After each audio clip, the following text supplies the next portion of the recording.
अमरनाथ की यात्रा में जो वो घोड़े टट्टू पे बैठकर जाते हैं ना बंसल जी, वो जो अमरनाथ की यात्रा में जो टट्टू लेके जाते हैं ना, वो मुसलमान होते हैं ज्यादातर। अमरनाथ की यात्रा भी बंद कर दें क्या? और अगर 10 लोग 100 में 10 लोग ये थूकते हैं या चाटते हैं या इस तरीके की हरकतें करते हैं तो क्या पूरे के पूरे समुदाय को का बायकॉट कर दें? आपकी बात पूरी होगी शोभना जी? जी देखिए, मुझे बात का पूरी बात करने का जवाब समय नहीं दिया आपने। ना तो इनको मिला, अपने वकील साहब को, DK दुबे जी की बात को भी आपने बार बार काटा और मेरी बात को भी बार बार काट रही है। आपसे मुझे कोई दुश्मनी नहीं है। आप सारी बातें पूछ लीजिए। चलिए अपनी बात पूरी कीजिए। चलिए मैं कोशिश करूंगी कि आपको ना बीच में टोकूं, आप अपनी बात पूरी कर लें। चलिए पूरी कीजिए। अमरनाथ की बातें करनी है, इसके अलावा भी कोई प्रश्न है तो बता दीजिए। मैं आपसे कोई प्रश्न नहीं, आपने कहा तो मैंने आपको याद दिलाया। सिर्फ आपने कहा तो मैंने आपको याद दिलाया। बोलिए, बात करिए। मुझे याद है मेरी बहन, मुझे पता है कि आप किस जो एजेंडा को लेकर के डिबेट करानी। मैं अच्छा, ओहो, एजेंडा को लेके मैं एजेंडा लेके चल रही हूँ। अगर मैं समाज को ना बांटने की बात कर रही हूँ तो मैं एजेंडा चला रही हूँ, और आप बिल्कुल पाक साफ जो इस तरह के बैनर्स लगा रहे हैं वो बिल्कुल लॉजिकल है। गजब करते हैं बंसल साहब आप। मैं एजेंडा चला रही हूँ यहाँ पर। अगर मैं ये कह रही हूँ कि इस देश में हिंदू मुसलमान को नहीं बंटना चाहिए तो ये मैं एजेंडा चला रही हूँ। सही है। हिंदू की प्रवक्ता कब से हो गए? अगर मुझे बोलने का अधिकार नहीं तो मैं चला जाऊं। ढोंगी है, ढोंगी पाखंडी है। सुनने दीजिए मुझे। बंसल साहब देखिए, चित्ररंजन जी बीच में मत बोलिए। बंसल साहब से बात हो रही है, उनसे मैं बात कर रही हूँ। आप अपनी बात रखिए। देखिए, आप भी सुनाइए और आपके ये जो दोनों तीनों प्रवक्ता बैठा रखे हैं वो भी सुनाए हमें। मैं DK दुबे जी आज सुनने के लिए बैठे हैं। आप सुनाइए जितना सुनाना है। हम जवाब तभी देंगे जब आप शांत रहेंगे। कृपया आप हम बात को अगर पूरी करने का समय देंगे तो अरे मैं कह रहा हूँ, आप जैसे लोगों पे तो बैन लग जाना चाहिए। रुक जाइए अंग्रेज साहब, रुक जाइए अंग्रेज साहब, रुक जाइए। मुझे सुनने दीजिए, मुझे सुनने दीजिए। रुक जाइए आप। मैं बंसल साहब को सुन रही हूँ। अंग्रेज साहब, आपकी बारी नहीं है, बारी का इंतजार कीजिए। विनोद बंसल जी, बात पूरी कीजिए। जी न्यूज के दर्शक अच्छी तरह जानते हैं कि कौन किस मानसिकता के साथ आज डिबेट कर रहा है। अच्छा, मैं बड़ी विनम्रता के साथ कह रहा हूँ, जब मैं चुपचाप बैठ कर सुन रहा था। आप बोलिए ना, समय मत जाया कीजिए प्लीज, समय मत जाया कीजिए। अपनी बात आगे बढ़ाइए सर प्लीज। देखिए, समय किसने जाया किया वो आपके दर्शक जानते हैं, लेकिन मैं बड़ा टू द पॉइंट बोल रहा हूँ। देखो, मुझे उम्मीद है कि आप फिर दोबारा भी कोई बीच में नहीं बोलेगा। मैं कहना चाहता हूँ, अगर मैं कहता हूँ कि दिवाली उनके साथ मनाइए जो दिवाली मनाते हैं, उनके साथ व्यवहार करिए जो त्योहार मनाते हैं। इसमें क्या कठिनाई है भाई?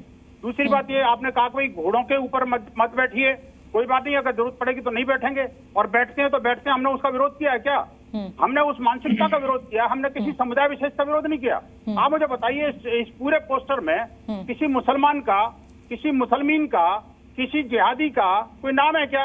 अरे जिहादी आतंकी तो आप हैं सबसे बड़े। रुक जाइए, इस तरह की भाषा नहीं, बिल्कुल नहीं। अंग्रेज साहब, मैं आपको इस तरह की भाषा इस्तेमाल नहीं करने दूंगी। क्षमा मांगिए, माफी मांगिए। नहीं, कोई आपको अधिकार नहीं है, बिल्कुल नहीं। आप इस तरह की बात करेंगे।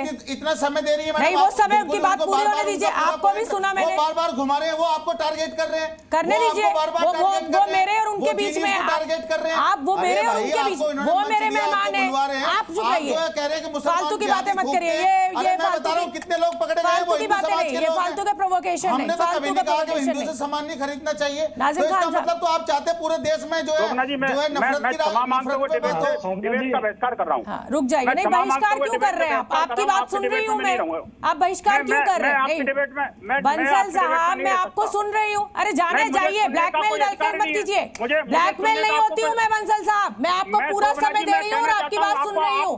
मुझे आप ब्लैकमेल करने की कोशिश मत कीजिएगा, कभी ख्वाब में भी मत कीजिएगा। चलाते रहिए, मैं नहीं कह रहा, सीधी सीधी बात कर रहा हूँ। मैं तो आपकी बात ही सुन रही हूँ। अगर दूसरा मेहमान बीच में बोलने लगेगा तो इसमें मैं क्या कर सकती हूँ? सुनने दिया। मैं बड़ी विनम्रता के साथ कहता हूँ, ये बहुत आपत्तिजनक बात है। आज न्यूज के दर्शक आपको सुनकर के हैरान होंगे कि आखिरकार डिबेट किधर जा रही है। अरे मैं तो आपको सुन रही हूँ ना, किधर जा रही है क्या मतलब है? किधर जा रही है क्या मतलब है? बिल्कुल सवाल में पूछ रही हूँ, जवाब दीजिए। अरे चलिए साहब, अगले मेहमान का रुख करूंगी। आपको जो बोलना है बोलते रहिए। नाजिम खान साहब का मैं रुख कर लेती हूँ। नाजिम खान साहब, ये चंद लोग जो आपके समाज में है, जो थूकने के काम करते हैं, उल्टे सीधे काम करते हैं, उनको अरे जाइए विनोद बंसल साहब, ब्लैकमेल करना छोड़ दीजिए, डिबेट में आइए। आपको पूरा समय दिया जा रहा है। आपको पूरा समय दिया गया है, लेकिन आप बोल ही नहीं रहे। आप कभी मुझको ब्लेम कर रहे हैं कि एजेंडा चला रही हूँ, कभी कुछ बोल रहे हैं, कभी कुछ। जवाब दीजिए ना। नाजिम खान रुक जाइए जरा, नाजिम खान रुक जाइए जरा, बंसल साहब को बोल लेने दीजिए। बोलिए साहब, बोलते रहिए। और आपने बजरंग दल का क्लैरिफिकेशन नहीं सुना और आप डिबेट को हाईजैक करवाना चाहती हैं। मैं बोलूं क्या? मैं तो सुन ही रही हूँ, आप ही तो बोल रहे हैं। अब इसमें आपको मेरी इजाजत की जरूरत कहाँ है?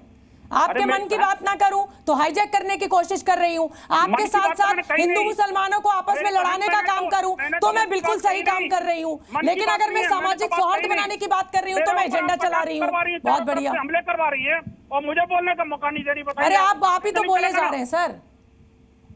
अब सुनेंगी मेरी बात को कि नहीं? बाइकाट कर रहे थे आप तो, डिबेट का जाइए। बोलिए ना, बोलिए, अपनी बात पूरी कीजिए। मुझ पे हमला करना बंद कीजिए, बात अपनी रखिए। नहीं, मैं किसी पे हमला नहीं करता, ये मेरी सिद्धांत नहीं है। चलिए बोलिए। लेकिन मैं कहना चाहता हूँ, देखिए, हिंदू समाज पर हमला करने वालों का विरुद्ध भी हमें खड़ा होना पड़ेगा। मैं कहता हूँ, मैं चैलेंज करता हूँ, इस पोस्टर के किसी शब्द से किसी को आपत्ति है तो उस शब्द को बताए। मैं चैलेंज करता हूँ। ठीक है। अगर किसी के अंदर हिम्मत है तो जाए कोर्ट में, उसको चैलेंज करे कि असंवैधानिक है। ठीक है। तीसरी बात ये कि अगर जो लोग जो त्योहार मनाते हैं उनके साथ व्यवहार करने में क्या दिक्कत है।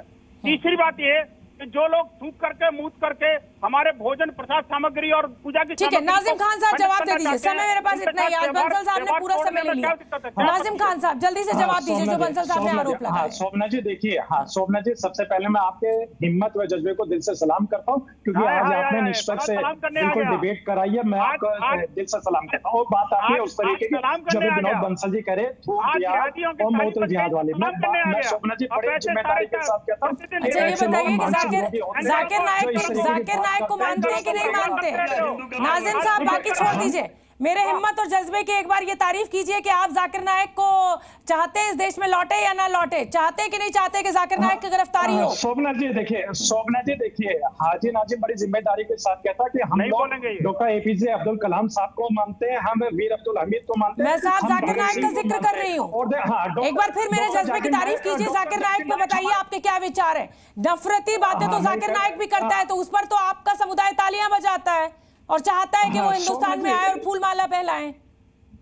हाँ शोभना जी देखिए, केंद्र सरकार की नैतिक जिम्मेदारी है डॉक्टर जाकिर नायक को भारत में लाके जो संविधान के तहत लेकिन भारत का मुसलमान संविधान के साथ है और संविधान को मानने वाला।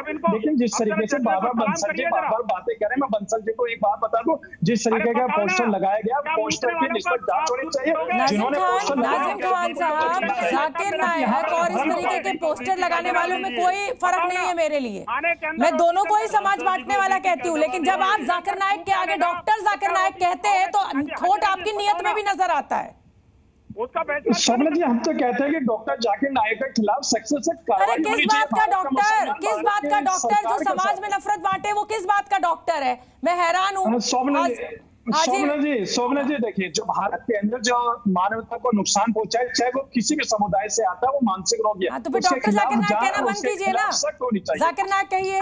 डीके दुबे साहब कंक्लूड कीजिए। डीके दुबे साहब, डिबेट कंक्लूड करने का समय। डीके दुबे साहब। हाँ देखिए, भारत की जो भूमि है, इसमें कोई शक नहीं है कि भारत की भूमि को जो मातृभूमि मानता है उस सबको गले लगाना चाहिए, और जो नहीं मानता है उसके लिए इस तरह की बात अगर कही जाती है तो उसको मिर्ची लगती। अब जिहाद शब्द किसी ने इस्तेमाल किया, भाई किसी को क्यों तमगा लग रहा? जिहादी होते भी है ना, तमाम तरह के जिहादियों ने दूसरे देशों में किया नहीं है, हमारे देश में बम फोड़े नहीं है क्या? बहुत सारे फोड़े। तो मैं अपने आप को जिहादी क्यों मान रहा हूं अगर कोई जिहाद शब्द इस्तेमाल करता है? वो इसलिए क्योंकि मन में कहीं ना कहीं दिल में कोई बात कुंठा बैठी हुई है, वो निकल कर आ रही है। और जहां तक बात आती है कि भाई जो थूक थाकते हैं तो उनके लिए क्यों नहीं कंडेम किया जाता, उनके लिए क्यों नहीं सीधा बोलते? लेकिन दुबे जी, जब हिंदू आतंकवादी शब्द का इस्तेमाल हुआ था तो सबसे ज्यादा शोर विश्व हिंदू परिषद ने और आरएसएस ने ही मचाया था। तो उस समय भी अगर कुछ चंद लोगों की बात हो रही थी तो क्यों पूरे सारे के सारे संगठन कूद गए थे? उसमें कुछ ऐसा दिखा नहीं कि वो कोई वैसा हो। वो तो ये कह रहा है पोस्टर कि जो भारतवर्ष के त्योहार। चलिए ठीक है, बंसल साहब थोड़ा पानी पी लीजिएगा। क्यों इतना क्रोध करते हैं सर? रोज आते हैं आप मेरी डिबेट में, बहुत सालों से आप मुझे जानते हैं, पिछले 15 सालों से आप मेरे साथ डिबेट कर रहे हैं, कहाँ इतना गुस्सा हो जाते हैं? क्या आप मुझे बताइए शोभना जी, धनतेरस के दिन भी आप हिंदुओं पर हमला करने वालों के साथ खड़ी हैं? अरे बिल्कुल नहीं खड़ी, मैं किसी के भी साथ नहीं खड़ी हूँ, मैं किसी के साथ नहीं खड़ी हूँ। जी